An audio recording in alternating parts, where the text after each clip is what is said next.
ڈیگولزم۔ کبھی ایسا ہوتا ہے کہ قوم کو زندہ کرنے کے لیے فرد کو اپنے آپ کو ہلاک کرنا پڑتا ہے۔ موجودہ زمانے میں فرانس کے چارلس ڈی گول 1890 تا 1970 نے اس کی شاندار مثال پیش کی ہے۔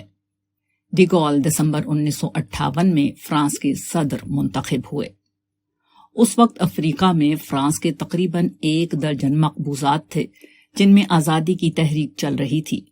خاص طور پر الجیریا میں یہ تحریک بہت شدت اختیار کر چکی تھی۔ فرانس نے اس کو کچلنے کے لیے تقریباً 25 لاکھ آدمی قتل کر دیے۔ اس کے باوجود الجیریا میں آزادی کی تحریک دبتی ہوئی نظر نہیں آتی تھی۔ یہ صورتحال چارلس ڈی گول کے لیے سخت تشویشناک بن گئی۔ انسائکلوپیڈیا بریٹینیکا کے الفاظ میں الجیریا کی جنگ کے مسائل ان کے لیے اس میں روک بن گئے کہ وہ مستقبل کی مثبت پالیسیوں کے بارے میں نقشہ بنانے سے زیادہ کچھ کر سکیں۔ فرانس اپنے افریقی مقبوضات کو فرانس کا صوبہ کہتا تھا۔ وہ ان کی زبان اور کلچر کو اس حد تک بدل دینا چاہتا تھا کہ وہاں کے باشندے اپنے آپ کو فرانسیسی سمجھنے لگے، مگر یہ منصوبہ فرانس کے لیے بہت مہنگا پڑا۔ عملاً یہ ممالک فرانس کا صوبہ نہ بن سکے، اور اس غیر حقیقت پسندانہ کوشش نے خود فرانس کو ایک کمزور ملک بنا دیا۔ فرانس کی تمام بہترین طاقت مقبوضہ ممالک میں آزادی کی تحریکوں کو دبانے اور کچلنے میں استعمال ہونے لگی، اور فرانس نے یورپ کی ایک عظیم طاقت ہونے کی حیثیت کھو دی۔ سب سے بڑا نقصان یہ تھا کہ افریقہ پر قبضہ کرنے کی کوشش میں فرانس ایٹمی دوڑ میں پیچھے ہو گیا۔ انسائکلوپیڈیا بریٹینیکا کے مقالہ نگار نے لکھا ہے کہ چارلس ڈی گول نے محسوس کیا کہ نوآبادیاتی جنگ لڑنے کی کوشش فرانس کے لیے اس میں مانع ہو گئی ہے کہ وہ ایٹمی ہتھیار تیار کرے۔ چنانچہ ڈی گول نے الجیریا کو آزاد کر دیا اور اس کے بعد مضبوط ایٹمی طاقت کو وجود میں لانے کی کوشش شروع کر دی، جو فرانس کی عظیم حیثیت کے لیے نئی بنیاد بن سکے۔ ڈی گول نے معاملے کو قومی ساکھ یا ذاتی قیادت سے الگ ہو کر دیکھا۔ ٹھنڈے دل سے سوچنے کے بعد وہ اس رائے پر پہنچے کہ اس مسئلے کا حقیقت پسندانہ حل صرف ایک ہے، اور وہ یہ کہ افریقی مقبوضات کو آزاد کر دیا جائے۔ تاہم فرانس کے لیے یہ کوئی معمولی بات نہ تھی۔ یہ فرانس کے قومی وقار کا مسئلہ تھا، اور قومی وقار ایسی چیز ہے کہ قومیں لڑ کر ہلاک ہو جاتی ہیں، مگر وہ اپنے وقار کو کھونا برداشت نہیں کرتی۔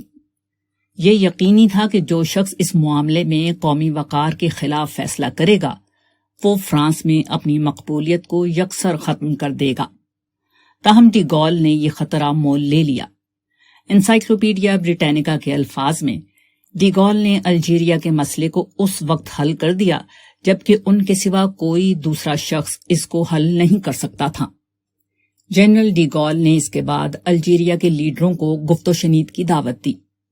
اس گفت و شنید کا فیصلہ عین منصوبے کے تحت الجیریا کے حق میں ہوا، یعنی حکومت فرانس اس پر راضی ہو گئی کہ الجیریا میں ریفرینڈم کرایا جائے اور لوگوں سے پوچھا جائے کہ وہ فرانس کی ماتحتی پسند کرتے ہیں یا آزاد ہونا چاہتے ہیں۔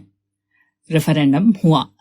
پیشگی اندازے کے مطابق الجیریا کے باشندوں نے آزاد الجیریا کے حق میں اپنی رائے دی، اور اس کا احترام کرتے ہوئے حکومت فرانس نے جولائی 1962 میں الجیریا کی آزادی کا اعلان کر دیا۔ اس کے نتیجے میں چارلس ڈی گول پر سخت تنقیدیں ہوئیں۔ ان کے اوپر قاتلانہ حملے کیے گئے۔ اس کے بعد عوام کے دباؤ کے تحت ڈی گول نے فرانس میں ایک ریفرینڈم کرایا جس میں ڈی گول کو شکست ہوئی۔ بالآخر انہوں نے 28 اپریل 1969 کو صدارت سے استعفیٰ دے دیا۔ 9 نومبر 1970 کو ان پر دل کا دورہ پڑا اور ان کا انتقال ہو گیا۔ ڈی گول ایک معمولی قبرستان میں اس طرح دفن کر دیے گئے کہ ان کے جنازے میں ان کے چند رشتہ داروں اور دوستوں کے سوا کوئی اور شریک نہ تھا۔ ڈی گول خود مر گئے، مگر انہوں نے مر کر اپنی قوم کو دوبارہ زندگی دے دی۔ ڈی گول کے اس واقعے سے اگر ڈی گولزم کی اصطلاح بنائی جائے تو یہ کہا جا سکتا ہے کہ ڈی گولزم اپنی قیادت کی قیمت پر قوم کو بچانا ہے۔ بریٹینیکا کے الفاظ میں ڈی گول تنہا شخص تھے جن میں یہ حوصلہ تھا کہ وہ ایسے نازک فیصلے لے سکیں جن سے سخت قسم کے سیاسی اور شخصی خطرات وابستہ ہوتے ہیں۔ ڈیگولزم قومی زندگی کا راز ہے، مگر بہت کم ایسا ہوتا ہے کہ کسی قوم کو ایک ڈیگول حاصل ہو جائے۔